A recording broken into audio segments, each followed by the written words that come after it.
Caribbean దీవుల్లో జరుగుతున్న global super లీగ్లో Dubai Capitals తొలి మ్యాచ్లోనే విజయం సాధించి బోణీ కొట్టింది.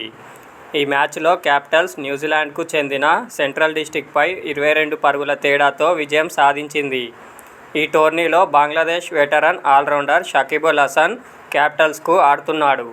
షకీబ్ క్యాపిటల్స్ తరపున తన తొలి మ్యాచ్లోనే ఇరగదీశాడు. సెంట్రల్ డిస్ట్రిక్ట్తో మ్యాచ్లో షకీబ్ తొలుత బ్యాటింగ్లో మెరుపు అర్ధ సెంచరీతో 37 బంతుల్లో 58 నాటౌట్, 7 ఫోర్లు, 1 సిక్స్తో ఆ తర్వాత బౌలింగ్లో మ్యాచ్ విన్నింగ్ ప్రదర్శన చేశాడు. 4 ఓవర్లలో 1 మెడీనేసి 13 పరుగులు ఇచ్చి 4 వికెట్లు పడగొట్టాడు.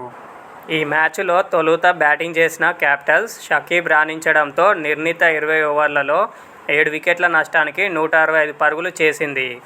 అనంతరం 166 పరుగుల లక్ష్యాన్ని ఛేదించేందుకు బరిలోకి దిగిన సెంట్రల్ డిస్ట్రిక్ట్ షకీబ్ మాయాజాలం దెబ్బకు నిర్ణీత 20 ఓవర్లలో 8 వికెట్లు కోల్పోయి 143 పరుగులకే పరిమితమైంది.